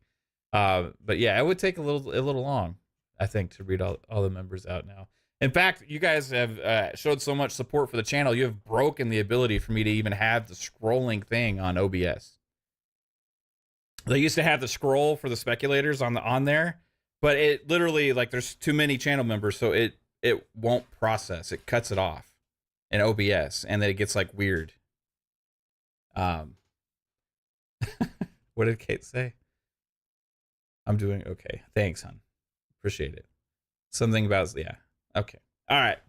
But yeah, I think let's get back to RTS conversation. Like, I think ultimately, for me, having this adds to the diversity of what Xbox has at their disposal. It's not just like all one kind of game, right? Like, you look at Microsoft's portfolio, and even just this year, we got a flight simulator coming. We have 2 different strategy games coming, right? We have an adventure game in first person with Indiana Jones coming. Then we have a third person story based, very intense kind of graphic fidelity showpiece game with Hellblade 2 coming this year. You have expansions on games like Starfield, Elder Scrolls, Fallout. You have updates to existing games like Forza, Halo. You have potentially announcements this year. This year's showcase heavily rumored of Gears. Potentially showing Perfect Dark, State of Decay. A lot of rumors and speculation about this show this year. But ultimately, it's just so diverse and so many different kinds of games. And I love seeing something like RTS genre, them talking about it. And Phil said this in an interview before, when talking about one of the other, I can't remember which game he compared it to, but he was saying that there was more people playing Age than the other franchise that people saw as a success. And we were like, really? More people playing Age of Empires than that? You know, but yeah. And since then, they've even added more, right? So seeing this for me as a gamer that likes all these different genres and stuff, people ask sometimes, why do you choose Xbox, or why is it your preferred platform? Like, it's simple answers. It's that. Like, they got the games and the franchise and the genres that I care about, and they bring them to us at a crazy value, right? And in fact, Jez from Windows Central actually had a post like that the other day. He was saying, like, are you giving up on Xbox? If not, why? Or do you? And I'm just like, I don't understand a lot of the sentiment that's out there. For me, like, why would I get out now? Yeah. Like, after, and this is maybe for people like Tim Dog or whoever, they can make whatever decision they want. I could care fucking less, honestly, right? But for me, I look at it as a consumer. Again, we talked about the consumer and what's best for you as a consumer. What do you look at, right? And I look at it like this. Xbox has spent all these years acquiring all these studios. They have this subscription service that gives all the games actually day and date upon release that are going to be coming from all these studios. They are invested in hardware now and in the future, with new hardware coming that hopefully is ready to be announced this holiday, if not next year. They just acquired ABK, adding more value into the subscription service and all the games that we have coming. And all these years that we've kind of waited for this pipeline and this avalanche of games to finally get going, right? From all these acquisitions. This is when it's happening. All these games that we're going to see at the showcase, all the things that are coming the second half of this year, starting with Hellblade 2 actually this month. It's all starting now. And it's not going to stop. Yeah. And for me, I'm like, do I leave an ecosystem that gives me cross-play, cross-progression, cross-buy, gaming subscription that has all those games coming day one, good hardware, all of these things? Do I leave that because of an emotional decision about a business decision that they made? Or do I sit there and I just relish in all this fucking awesomeness we're about to undertake and see over the next several years and enjoy it? I choose that, as opposed to some kind of weird emotional console war defeatist attitude I have in the back of my mind about repping a brand that I see doesn't sell consoles enough, right? I don't know. I just fucking, it's about the games, right? Yeah. I don't know. For me, it's about the games. And I don't understand, if it's about the games, why you would ever fucking even consider saying I'm done with that platform now. But it's just my feelings. Yeah. I mean, I've always looked at it as a weird thing where if you leave the platform, you still like the games that are on that platform, and you go to the other platform, well, now you can't get them in the subscription. You have to pay the full price for them. And there's not even a roadmap for the fucking game. So you say all these years defending a platform that has had a lack of games, right? Yeah. And I mean, you know what it is? Maybe some people just like rooting for the underdog. Yeah. Right after ABK, and they're about to the climax here. It's like, oh no, I don't want to be part of Xbox. They're about to drop that Call of Duty in Game Pass. That's not good for the gamer. It's like, wait, Right. what are you doing? But it's funny how people change up on things, and it's like I get it. Like I've changed my favorite drivers in NASCAR based on the performance the previous year, or if they wrecked another favorite driver or something like that. Baseball teams, I still am a Mets fan over the Yankees, even though I lived in the Bronx. Although I'm a little bit of a Phillies fan because, well, they're the home team of where I'm at now. But if it's the Mets versus the Phillies, I'm rooting for the Mets quietly, because people in Philly will hit you with batteries. Uh, but Yeah. um, but yeah, it's weird having it where just as floodgates are about to open, you jump ship. It's like, come on, like everything that you were, hoping and dreaming for is right around the corner, but you decide to cross the street before you even peek around it. It's like it's like a waste of time and energy all those previous years that you were rooting for it. Um, but for me, like, yeah, has Xbox done some things I'm not happy with? Sure. The 4 games that went over, not a fan of it, but it is what it is. But I still have a Game Pass subscription where my rewards points have me covered until almost 2027. Um, I have, was it like 700 games digitally Hmm. within that ecosystem? Sure, I'm building up my Steam library now. I already have a library over at PlayStation, which I think it's like 300 games digital and 170 something, I think, physical. But I can't imagine being like, you know what, all that stuff I have over there, I'm just going to throw it away and move on to no. I hope that Xbox has portable console or whatever the next console is that can play both PC and Xbox games on the one device and act as if they're one license kind of thing. Hmm. And I'll be golden. Like that would replace my Steam Deck. Wouldn't necessarily replace the PC because the PC is still going to be the better visual place to play, I guess you could say. But if you have a console that's portable and it can play the console stuff and the PC stuff, it's a win-win for me. And at that point, I wouldn't need a Steam Deck if they can do it, seamlessly. And if they make it where, quick resume picks up from when you're on your main console to the handheld to your PC, kind of like what they have now between the console and the PC, that'd be perfect. Like there's so much to the ecosystem, the convenience factor, the fact that you have a subscription service like Game Pass. Now they need to get that family plan stuff worked out. Yeah. Already got, like, you got Game Share, which is pretty cool, but I think all the platforms have it, and I think Steam has made it a little bit juicier as far as like, with the exception of a handful of games which they'll have those marked, but you can share all those games as long as the other like the as long as the developer doesn't make it so each person has to have a copy.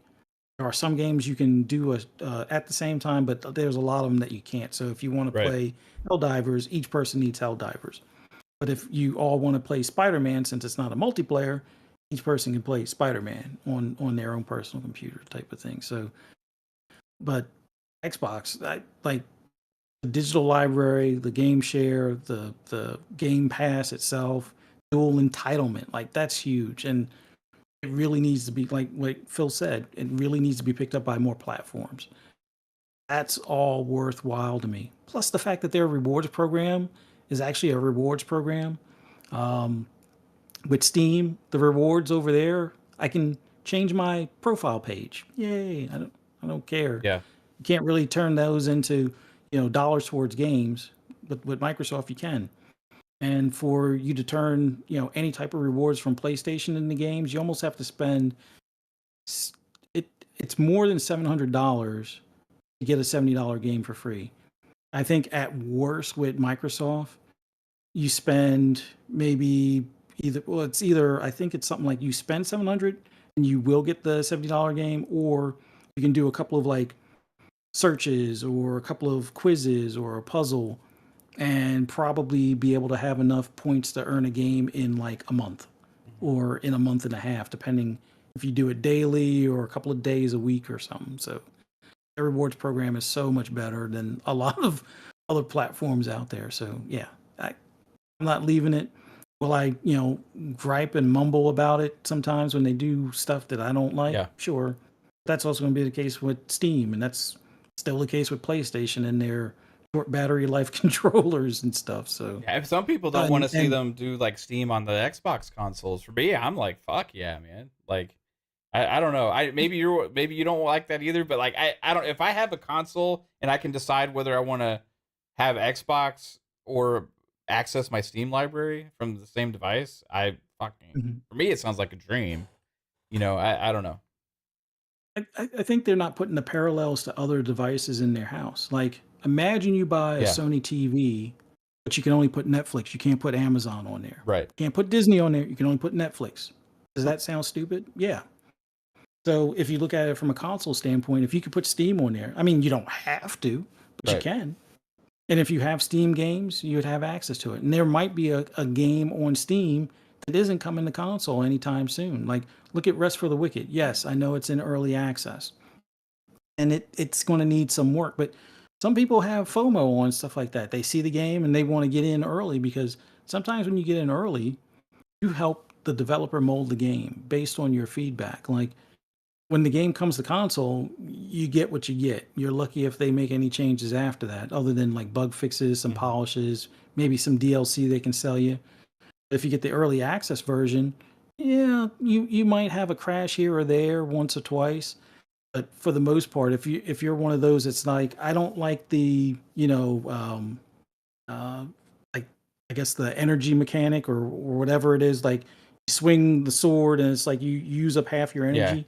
Like that I don't want that. And then if enough people give that feedback, all right, you don't have to worry about consuming your energy to swing the sword or having it where the sword breaks after using it like in 3 fights or something. You give them that feedback and they adjust accordingly if it fits within the community. Now, I'm not going to cater to every complaint or demand, but Mhm.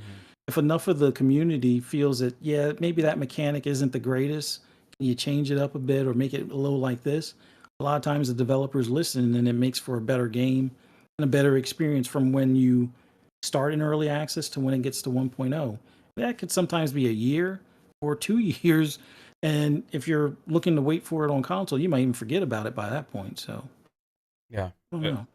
It's awesome to have options. I love options. Options are great. Yeah, options are pro consumer. Yeah. That's the number one thing too. I was thinking when you were talking earlier though about the Xbox Family Plan, right? Mhm. And you know how they're adjusting the Wi-Fi thing potentially that Tom Warren said for Yeah. to have that as well. And I'm trying to figure out why haven't they done the family plan yet, and Mhm. implemented that. And then I see the things they're doing with the Wi-Fi stuff, and I'm starting to think about it. And there's a possibility they may have to rework it, the whole scenario of how the system works for Xbox with the home Xbox and that whole Mhm. situation. If they have a handheld, Yeah. and if they have a handheld that they're adding that device to your ecosystem, and also how they've added all these other multiple areas where you can access their ecosystem, and they want to be more of a option of like make the third party devices feel more like an Xbox is what something Phil said as well. Then Mhm. they may have to look at how they're doing this whole my home Xbox situation, right? Um, Yeah. and that inherently could change their ideas that they had originally for the family plan with how that was going to work too. So maybe there's more to the launch of that has been held back because they may be making other changes with how the system works.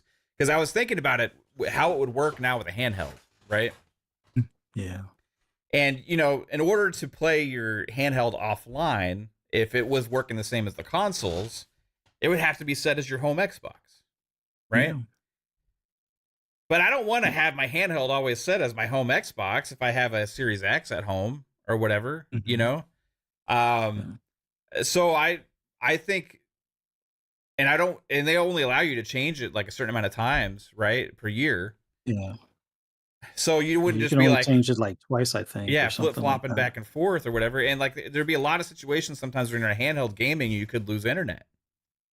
Yeah. If you're on a train or if you're on a plane, you're traveling, all these different situations. Yeah, I know Wi-Fi is more accessible now. You have hotspots and stuff, but all that's not as reliable as a dedicated home network, right? And it's a shitty experience to just be losing internet all the time and just kicking you out of your fucking game, because that's what would happen. Like if you lose internet at home and you're playing on an Xbox, it's not your home Xbox, and you're signed in, it'll be like you don't own the sign into the profile that owns this game, right? Mm-hmm. And that would be really shitty for a handheld, Yeah. So I think they could be trying to figure out a new whole system with that, or at least I hope they are, because I'll just tell you right now, feedback Xbox, that wouldn't work. I don't think that would be a good situation or good system for handheld devices. Even the 24-hour check-in thing or whatever, like I just don't even think that works for handheld. I think you have to have a new system. We were recently on a plane in our flights to Boston a couple weeks ago, right? And yeah, they had in-flight Wi-Fi. They said, right, but you have to pay when you're on the flight. You have to pay extra, or you one of them was like, you don't really have Wi-Fi. You just have their network thing that you can access by logging into their guest thing, right, or whatever. And it's not really internet. You can only access their things, right? So like a couple of movies, a couple of songs, exactly. So I'm looking at like, well, if I didn't have you can't have hotspot when you're on the plane, right? So not supposed to, but yeah. I mean, you can once they take off or something at a certain height. I think you can turn it on, but don't quote me on it. Yeah, I don't know. I'm a rule follower. Okay, so as far as that goes, like it's just I don't know. Like I could only play certain. I was playing on my Switch, right? But for like mobile games and stuff, even half of my mobile games that I have on my phone, I couldn't play. Yeah, like you need an internet connection. I was only able to play Candy Crush, and like it was like not logged in. So, but I think ultimately it just they need to figure that out, in order to really make it a good experience. So maybe the family plan's waiting on that. Once they greenlit the handheld, they were like, oh shit. This whole system with the home Xbox and the other accounts and stuff is kind of going to be flawed with the handheld as a part of the family. Yeah. So maybe they're thinking that. I don't know. I hope so. I really do, because that would be the huge thing. And like you said, that whole Wi-Fi thing screams handheld. But on the flip side of things, they definitely have to figure out the rework for the home console. Because outside the house, you would need that to kind of be the home one, depending on if there's multiple users that you're handing it off to or something. But thinking of it long term, if you want people to buy this handheld like they buy the Switch, yeah, you're going to have to adjust that whole handheld thing. So that way, if there's 3 in the household, there's 3 of those Xbox handhelds sold, and they're all on this particular, like you have a parent account, and then anybody that has access or that's in that family, because you can set up a family to do like screen time and stuff like that for the kids. Anybody that's attached to that family, they would have access to your library, whether it's like the owned stuff or the Game Pass stuff. Right. They got to figure out something. Or the registered devices you have on your account, like can always have access or whatever, right? Yeah, that would be awesome. And let you see it from within the box. Don't make you go to a fucking website somewhere. Like a lot of things I think they do too much like outside with these features. One of my favorite things about Prime in the app is if you do like a free trial or something like that, you can cancel it within the app, or you can cancel a subscription to an add-on network within the Prime app. I really appreciate that. But like, a lot of these things, like if you do like a refund for Xbox, you got to go to the website, or this or that. I just think like, let's just feedback. Give us the better access to a lot of this stuff within the actual UI of the box itself. Like there's a store app, within the store, I should be able to look at all my recent things and then do whatever I want to from there, right? Or like Yeah. if I want to change my devices or I want to add this or that, I should be able to do all of that within the Xbox itself, because that's Mhm. the experience. I shouldn't Yeah. need to go off and go to a different website and do all these things. But anyway, feedback. It's just feedback, Yeah. positive feedback. Yeah. I really wish they would kind of merge some of their apps. Like right now, there's you have Edge for the browser, and then you have Bing, which is the search aspect. But Bing should be built into Edge once you put it on your Android phone. Um, but I guess for analytics, they keep them separate. We all know the Google Store made Game Pass and the Xbox app separate kind of thing, but Hmm. you know they need to get all of that smoothed out. That handheld, if they knock it out of the park with the device itself, software is the other thing that's going to be the Hmm. thing that keep people locked in, and that's fingers crossed. That's the main thing. I'm hoping they knock it out of the park as well. They have the ability. We've seen it in testing and demos as far as like a Windows 11 Lite or like a almost like a Xbox Lite UI kind of thing. And Steam apparently is quietly making that Steam OS. I was watching something earlier today where one of the Steam OS developers is already working with this other software to make it so a Steam OS can be put on a ROG Ally or Legion Go or something along those lines. So if they start beating Xbox to that, it instead of it being the console wars, it'll be the operating system or OS wars or something between Xbox and Steam or Yeah. Microsoft and Steam, which I don't think they want to go that route, but there's enough room for both of them to eat good and hopefully be competitive enough to kind of fight for our dollars. That's where we all benefit. So Yeah, for sure. I mean, Steam has such a huge market share in the PC space for the storefront. But then mhm, they're also reliant heavily on Microsoft because it's on PC. mhm, So it's an interesting relationship there, um, and Microsoft and Steam and Gabe Newell, they have a great relationship with each other, mhm. but it's also like a competitor, you know. Yeah, So it's gonna be interesting to see where that goes, and maybe they do partner more instead of really fight against each other, and that's the way yeah, forward because Microsoft knows they're not gonna win the storefront war with Steam. It ain't gonna happen. But can they leverage Steam more as a part of the PC and maybe a whole experience of the Xbox ecosystem? Maybe they can figure out a way to do that to be more additive than against, right? And yeah, that could be something that we see. It's obviously the number one choice for PC gamers for a reason, right? yeah. And I love Steam. I really only recently, this past year, since I got this PC, really started using Steam more. Mhm, And I see why it's so popular, man. It's just easy. They have great deals in the storefront. It's easy to find stuff. Easy to update your games. Easy to launch your games. mhm. The friends list stuff works well. The in game implementation of it works well. There's really not a lot to like about it, and it's easy to add a library of stuff really fast Oh on yeah. there for good values, and um, having that as an option on the console space. I'll tell you what, if they have a dedicated Steam box now for the TV, Mhm, or the next Steam Deck is more dockable and a better solution for docking and really good resolution and performance on a big screen, mhm. I will be also owning that as an option for me. Yeah. So, and I think Ditto. Xbox knows that that's a possibility, right? So, Yeah. um, anyway, we have tidbits to get into here in a minute. So Oh yeah.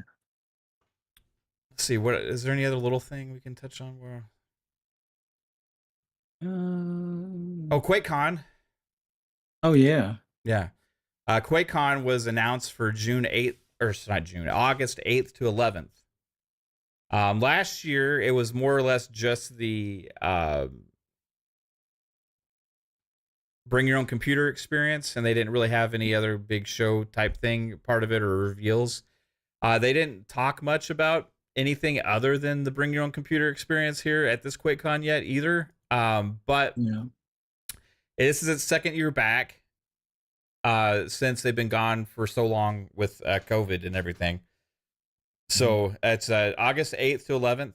When we bring the world famous LAN party back to the Gaylord Texan Resort and Convention Center in Grapevine, Texas.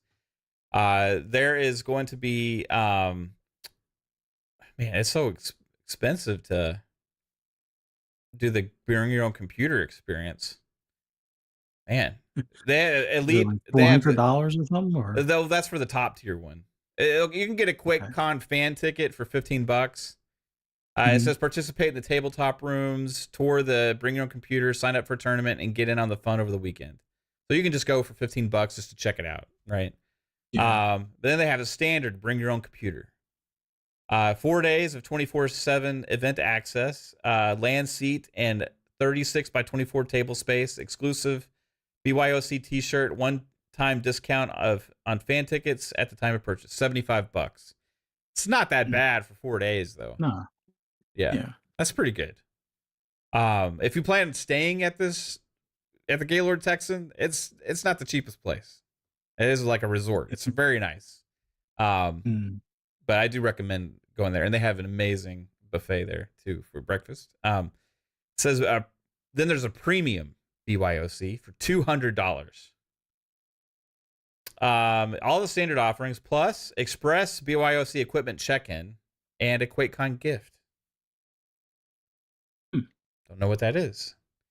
And then here we go. This is the one I was talking about. $400. All the standard offerings. You get a 72 by 24 table space, pre-scheduled equipment check-in, a gaming chair loaner or bring your own, QuakeCon Elite branded apparel item, Pecos Pete mug with weekend refills, and one free QuakeCon fan ticket for a +1. So you get to bring a buddy that can go and watch you. Yeah. But yeah, sounds pretty cool. QuakeCon, again, they don't really talk about much of the other stuff. At QuakeCons in the past, they've had things like Doom reveals and things like that, but they don't really talk much about any of that now. So we'll see. Maybe it's possible they'll do some kind of surprise announcements and things like that at QuakeCon. But with the sounds of it, we're going to have a lot of stuff revealed at the Xbox showcase, and maybe they would just do everything there. Yeah, and then it would just be like additional stuff since it's in August. They'll have like a follow up on like Doom was announced at the showcase. Here's the updates on it, or here's a test build that you guys can get to play for this weekend. Yeah. See that happen. Yeah, Zach Riley says last year they gave us Quake 2 remake at QuakeCon. Yeah, during QuakeCon is when they dropped that. It was kind of like a shadow drop. Yeah. So maybe I don't know. What if we get the Doom Year Zero announcement at the showcase, and they say later this year, and then they shadow drop it at QuakeCon? That would be awesome. That'd be another game this year, though. Yeah, I mean, hey, the QuakeCon people would be happy, and I think overall the fact that we get a game that wasn't expected this year announced and it's coming that same year, that would be pretty huge. So yeah, I'm fingers crossed Doom Zero makes an appearance, but yeah, that they got to do something, or a new Quake, or a new Quake, one or the other. That would be even huger, I think, at that point. Quake is back. I just want to see some cool stuff, man. I'm getting so excited for the next month. We're almost a month away from the showcases. Like a month and like 3 days. It's gonna be fun. Are we ready for tidbits, Fuzzy? Yeah. All right. We have one more segment here on fun speculation. It's called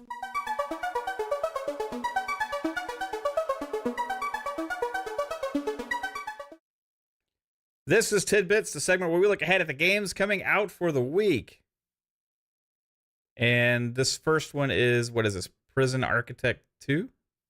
Yes. Prison Architect 2 coming out Tuesday at $39.99.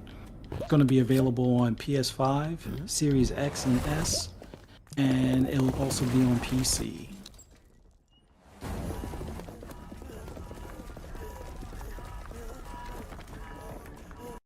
Unfortunately, the video isn't quite gameplay. Zach Riley says this got delayed. When did it get delayed? It was on the list for Game Informer. Yeah. Don't tell me it got like game delayed the day that it's supposed to. It's happened before. If it did, apologize.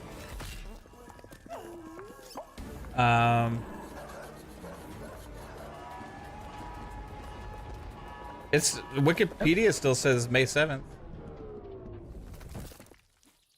You check, because there were a couple of them that were hard to find in the store, and that probably would explain it. The next one I know was hard to find in the stores. It was really, no, it still says pre-order. Let's see if they have a pre-order date. Yeah, I think it was originally March 26th and it got delayed to May 7th. I don't know. Yeah.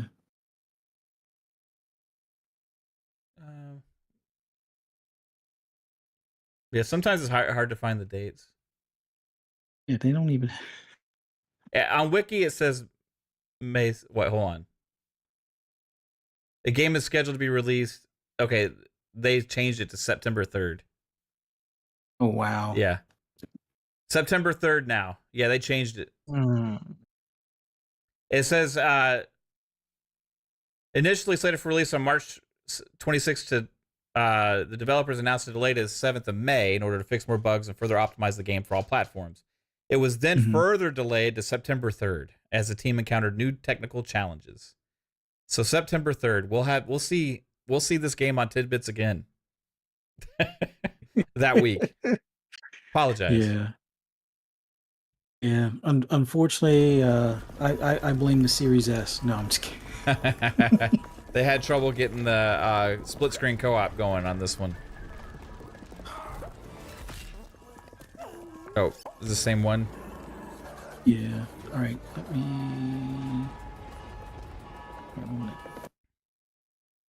Here we go. All right. See the Life, and this one is going to be PS4, PS5, Xbox One, Series X and S, and Switch. And it's priced at $24.99.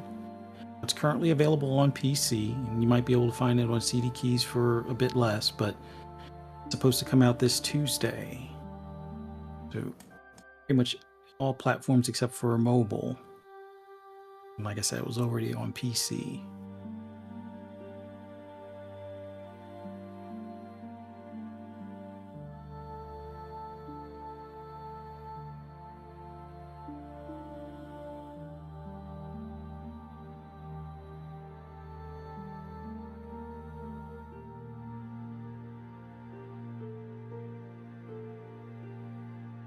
It's a bit strange looking, but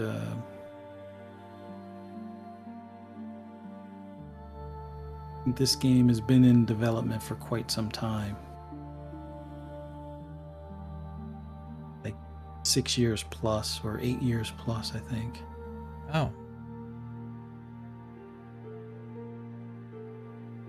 Very ethereal.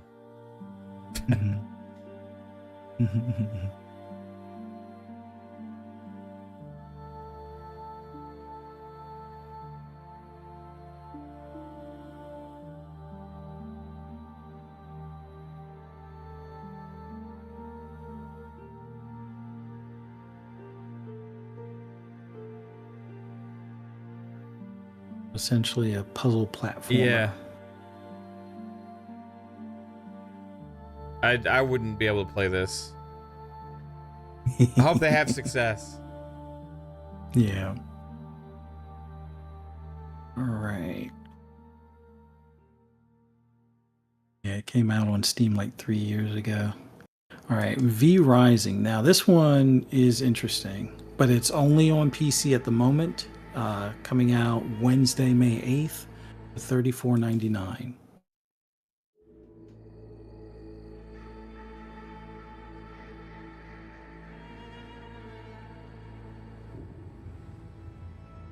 Yeah, this looks pretty good. Yeah.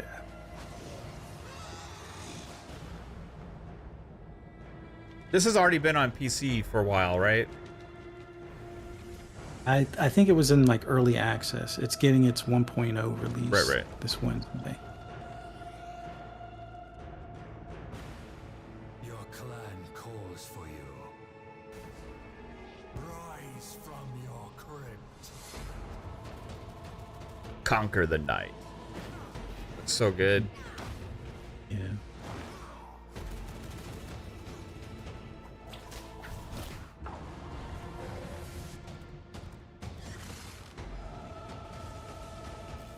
Gotta love them ARPGs, man. Yeah.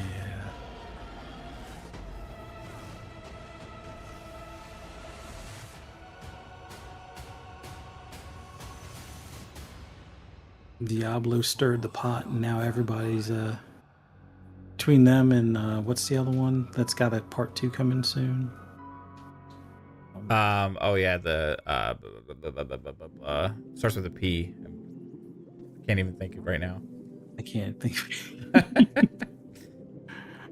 All right, this next one here is Animal Well, coming to PS5, Switch, and PC this Thursday at $24.99. $24.99. Oh, I just remembered Path of Exile. Path of, yes, thank Path you. of Exiles 2. Yeah.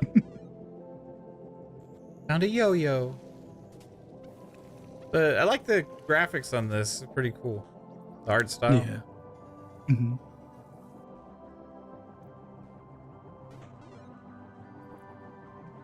Reminds me of an old school like NES game or something.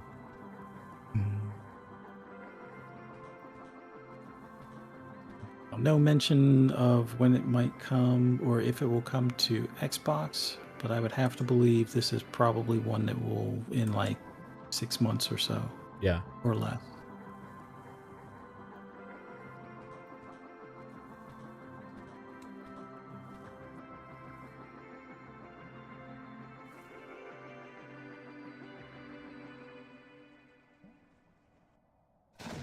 Boom. Oh, that's cool. This has like an older school look of like what was that other one that I keep on wanting to call it Meat Wad, but it wasn't called Meat Wad. That's from Aqua Teen Hunger Force. Meat Wad. Super Meat Boy or something like that? Or... Yeah. Yeah. This is what it kind of reminds me of, but with Meat Wad in it instead of Super Meat Boy.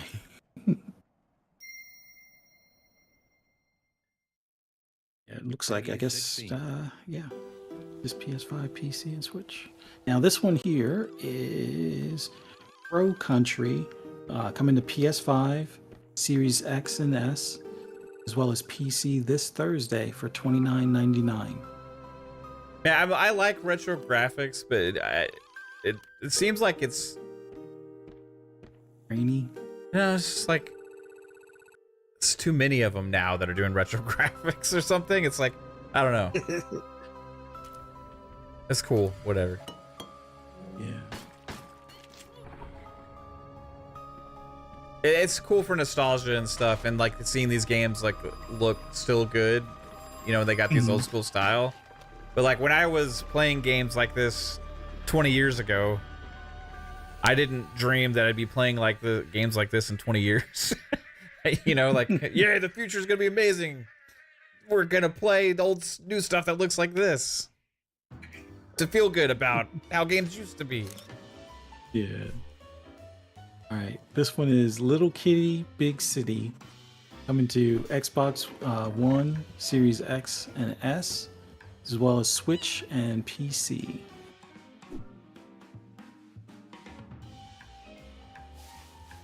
Meow.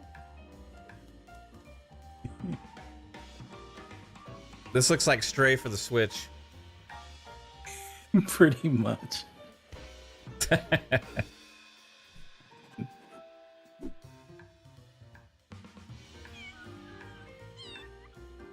It's a Switch game if there's no faces on the characters.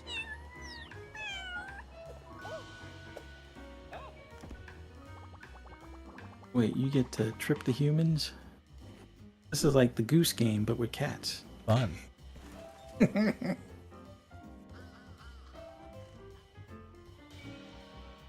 Oh, uh-oh. Oh, look at that sleepy kitty. Yo, it's a good boy. Till he knocks his plant off the wall.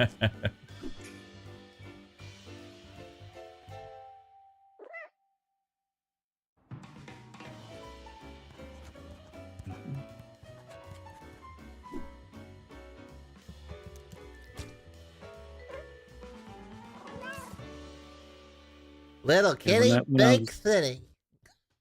When I was originally setting up the links earlier today and stuff, I had to cut the volume off because the orange one that sleep back there was deciding to look like he wanted to pounce on the computer. So Yeah. What a great week. it's not bad. I think V Rising is Rising, probably That's the main one I would say out of the whole deal. Hold on. Uh-oh. I I can't. was reading something. Ooh, that's fucking cool. All right. I can't say what it is, but yeah, I just saw something really cool in the. There's nothing game related. Something FunSpec fam related with a family member here of the FunSpec fam had some good news. So I'm just like saying that's awesome. Anyway, everybody, that was Tidbits. I guess it's okay week. Yeah, I mean Yeah. V Rising. I'll probably play that. That's not on Xbox though. It's on PlayStation and PC, right? Actually, just PC for right now. Okay. Like it hopefully will come to console at some point. I thought they said on the trailer it said May 8th for PlayStation. Wait, So- let me- Maybe it's it has a chance of probably coming to PlayStation, but it's just saying PC for now, but it probably will wind up coming to PlayStation, and not too far after. Or today. okay. It says it will be released out of early access on May 8th, with the PS5 release coming later in the year.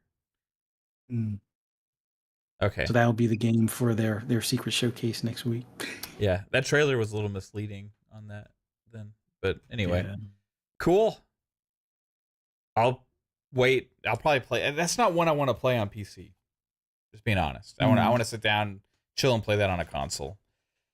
But this was a fun episode, two-man show, rare two-man show of FSP. Thanks for Fuzzy for coming through and hanging out as always. And we'll have some fun kicking it later this week on Ultimate with Fuzz as well. Yeah. But what else you got going on, Fuzzy?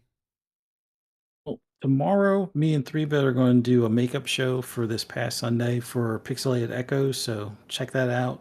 8:30 p.m. Eastern Standard Time tomorrow. Just do a search on YouTube for Pixelated Echo. Not sure what we're going to talk about other than like maybe some showcase stuff and other news, odd stories come up, but I'm pretty sure we'll get into the Helldivers stuff too, because I know 3-Bit's got some stuff to say on that. But later this week, Friday, we got Breakfast with Boom, 10 a.m. Eastern Standard Time on Double Barrel Gaming. And then, like you said, look forward to 10 p.m. right here on this channel for Xbox Ultimate. Yeah, be there. Right on, man. And I'm not going to say my catchphrase tonight. Your wife came up with a catchphrase for me. Oh, really? A new one? Yeah, about my my cats. I'll just say cats, but I'm not going to say the other word right now. Okay, that's fine. All right. Right on. Anyway, thanks, Fuzz. I appreciate you being here as always, dude. Chat, you guys rock. Appreciate each and every one of you for being here, and we will see you later this week. Pong Soul and I will be live on Thursday, roughly 7 p.m. Eastern time. Friday night Xbox Ultimate Podcast, roughly 10 p.m. Eastern time. And then if there's any surprise showcases, we'll be there for that too, or game streams or whatever. But you're amazing. Thank you all for the support that you show on the channel. If you like the content, remember to hit the like button, share it out, sub, notification bell. That is a great way just for people to find us. If you're listening on audio, thank you so much as well. And hey, if you do like the content on audio, one way you can help people find us there is by leaving a review on Spotify or Apple Podcasts or wherever it is that you're listening. We don't have a whole lot of reviews on the audio platform, so the more we get there, then the more maybe people can find us. So greatly appreciate anybody who does that as well. Hope you have a good one. Peace out. Take it easy. And good night, everybody. Bye. Bye.